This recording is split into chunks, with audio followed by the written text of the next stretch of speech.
We provide you the platform to turn your dreams into reality. Give wings to your aspirations with KR Mangalam University. Himachal Pradesh की विधानसभा सत्र में deputy CM Mukesh Agnihotri विपक्ष पर तंज कसते हुए नजर आए। साथ ही उन्होंने रेल लाइन और एयरपोर्ट के मसले पर भी बात की। उन्होंने ये कहा कि तेरा मेरा दिल्ली हिमाचल क्या लगा रखा है। उन्होंने साथ ही ये भी कहा कि हम एक हैं, कोई पाकिस्तानी थोड़ी।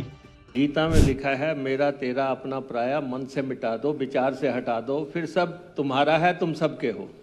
ये जो आपने अपना पराया लगा रखा है लगातार, मेरा तेरा दिल्ली हिमाचल, नहीं अध्यक्ष महोदय, नहीं सुनिए, सुन लीजिए, सनसनी फैलाने की कोशिश मत करो किसी भी चीज में।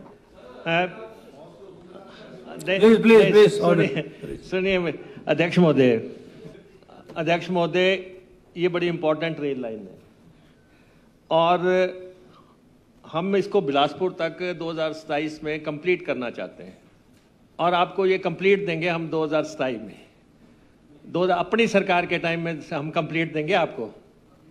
और जहाँ तक अध्यक्ष महोदय ये प्रोजेक्ट की बात है, ये लगभग 63.1 किलोमीटर की रेल लाइन है भानुपल्ली बिलासपुर वेरी, और 6753 करोड़ रुपए से ये बननी है और इसमें जो है 5000 करोड़ रुपया खर्च हो चुका है। अब जहाँ तक आप पैसे की बात करते हैं अध्यक्ष महोदय, हुआ क्या है, सारे डिपार्टमेंट्स ने अपने अपने खाते खोल रखे हैं और जो पैसा ट्रेजरी में होना चाहिए वो पैसा विभागों ने अपने पास रखा हुआ है। और इसलिए हम जिस भी जगह कोई पैसे की ज़रूरत है वहाँ किसी जगह डिनाई नहीं किया जा रहा है। हमें केंद्र ने कोई डायरेक्ट पैसा नहीं दिया स्टेट को कि आप कहें कि स्टेट को पैसा दिया है, लेकिन इस परियोजना के लिए जो भी पैसा आ रहा है या स्टेट में आ रहा है या कोई और डिपार्टमेंटों में आ रहा है, सबका पैसा जो है, जैसे ये 1000 करोड़ रुपए के एयरपोर्ट की बात करते थे, तो एयरपोर्ट का पैसा कहाँ आना, वो ट्रेजरी में आना। तो सारे डिपार्टमेंट्स का पैसा ट्रेजरी में है, जिसको जब जितना चाहिए होगा वो दिया जाएगा। ये हम हाउस में कमिट कर रहे हैं। कोई ऐसा ये नहीं है कि आप कहें कि केंद्र का पैसा है, हम कोई पाकिस्तानी थोड़ी है। हमारे पास पैसा आएगा, प्रदेश को आएगा, प्रदेश की सरकार कांग्रेस की है इस समय, तो पैसा आएगा, लेकिन डिपार्टमेंट्स नहीं रखेंगे कोई भी अपने अपने खाते खोल के। वो पैसा जो है वो हिमाचल, और अगर आपको लगता है कि कहीं आपको लगता है कोई पेमेंट करनी है, आपको लगता है कि कोई पेमेंट करनी है, आप बताएं, ट्रेजरी से जारी करेंगे पैसा। अध्यक्ष महोदय, जो छोटी एंट्रीज की बात कर रहे हैं 50 करोड़ 40 करोड़, ये जो है एनुअल एंट्रीज होती हैं और टोटलिटी में ये प्रोजेक्ट जो है, वैसे तो हमारा ये मानना है, बड़ा इस हाउस में मैं कहना चाहता हूँ कि हवाई प्रोजेक्ट्स, हवाई अड्डे और रेलवे प्रोजेक्ट्स केंद्र बना के दे हमें।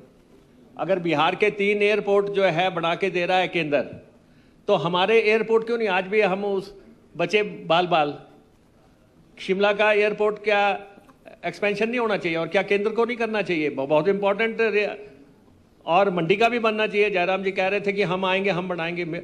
ये अपना पराई की तो बात ही नहीं है। मंडी में भी बनना चाहिए, कांगड़ा का भी बनना चाहिए, लेकिन हिमाचल के एयरपोर्ट बनने चाहिए, हिमाचल की रेल लाइनें बननी चाहिए। हमें कह रहे हैं कि अगर 70 करोड़ रुपए से ज़्यादा जितना भी ज़मीन पे खर्चा होगा वो राज्य सरकार देगी।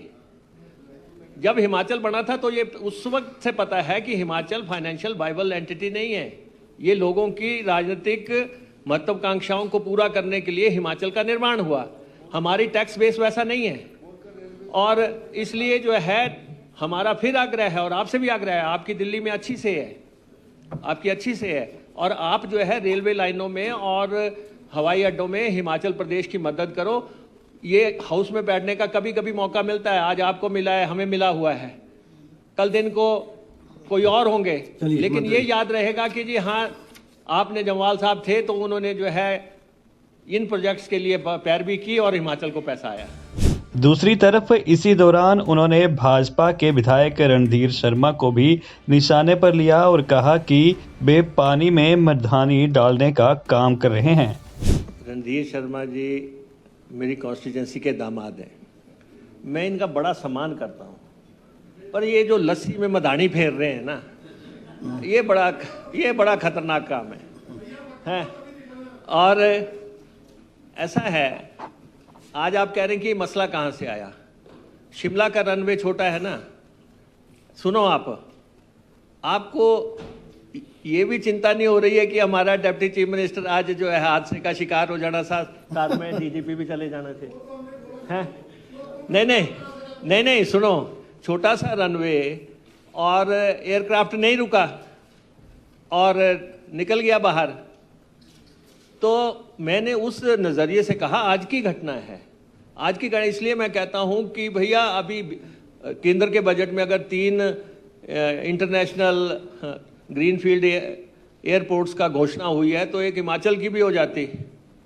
तो मैं तो उस हिसाब से बोलता हूँ शिमला बहुत इम्पोर्टेंट है। और दूसरा जो है, हमने लगभग 850-900 करोड़ रुपया इस प्रोजेक्ट के लिए दिया है। रेलवे और हमारा हिसाब है, रेलवे हमें छोड़ेगा थोड़ा नहीं, वो हमारे से जब पैसे की ज़रूरत पड़ती है वो हमसे मांगता है कि आप पैसा दो, उनके पत्तर हमें आते हैं कि आप पैसा दो। हम भी ये उनसे लगातार बात कर रहे हैं कि आप जो है हिमाचल प्रदेश को उस कैटेगरी में रखो जहां भूमि का अधिग्रहण सारे का सारा केंद्र करे। तो इसलिए बाकी जो जहां की बात है, अगर आपको लगे कि जी रेल लाइन का काम रुक गया, रेल लाइन का काम नहीं चल रहा है, 19 पुलों का काम चल रहा है, सारा जो है लगातार डायलॉग चल रहा है। अभी भी हम रेलवे मंत्री से जो है मिले हैं, उनसे हमने यही आग्रह किया है कि रेल लाइनें हमारी जो है, अगर आप बिलासपुर से आगे लद्दाख तक तो ये स्ट्रेटजिक रेल लाइन है, ये तो आर्मी के लिए ज़रूरी है। तो इसलिए अगर इसको बनाना है, बहुत भारी भरकम खर्चे हैं, तो हम उनसे बातचीत कर रहे हैं। आप भी उस चिंता में हमारा साथ दें, हाउस इकट्ठा होके कहे कि कम से कम एक एयरपोर्ट बना दो, 2 रेल लाइनें बना दो। अगर अंग्रेज शिमला की रेल लाइन ना बनाते तो शिमला में कभी रेल लाइन ना पहुंचती। तो इसलिए पैसा जब आप कहेंगे और हमारे जमाल साहब कहेंगे कि रेलवे के लिए ये दो फलां दो, हम बिल्कुल खुले हैं। जो बिलासपुर तक रेल लाइन पहुंचाना हमारी प्रायोरिटी है और डायलॉग हो रहा है 2027 में ये रेल लाइन चल पड़ेगी और काम नहीं रुकने देंगे। और जो बाकी जो है, पूरी स्टेट में ये पैसा हमारा है। किसी भी अफसर के पास अगर पैसा जमा है, अगर पूरे स्टेट में किसी भी डिपार्टमेंट के पास, किसी भी अफसर के पास पैसा जमा है तो वो अनधिकृत है। ट्रेजरी जो है सही जगह है, ट्रेजरी में पैसा जमा होगा, जिसको जब जरूरत पड़ेगी वो पैसा ले। हम भी ले रहे हैं, हमारा बल्क ट्रक पार्क का है, हमने मांगा, हमें पैसा मिल गया। तो इसलिए इसमें कोई दिक्कत नहीं है, ट्रेजरी से पैसा मिलेगा। अध्यक्ष महोदय, रणधीर शर्मा जी बहुत ही सीजन्ड एमएलए हैं बीजेपी के। मेरे को ये नहीं समझ आ रहा है, आप अदानी की चिंता क्यों कर रहे हो? नहीं, आगे सीमेंट कारखाना अदानी को जाना है। बता दें कि हिमाचल के विधानसभा सत्र के दौरान कई मसलों पर बातचीत हुई, तो वहीं प्रश्नकाल के बाद जवाब देते हुए डिप्टी सीएम मुकेश अग्निहोत्री ने विपक्ष को निशाने पर लिया। दैनिक जागरण के लिए चंडीगढ़ से सुनील कुमार की रिपोर्ट।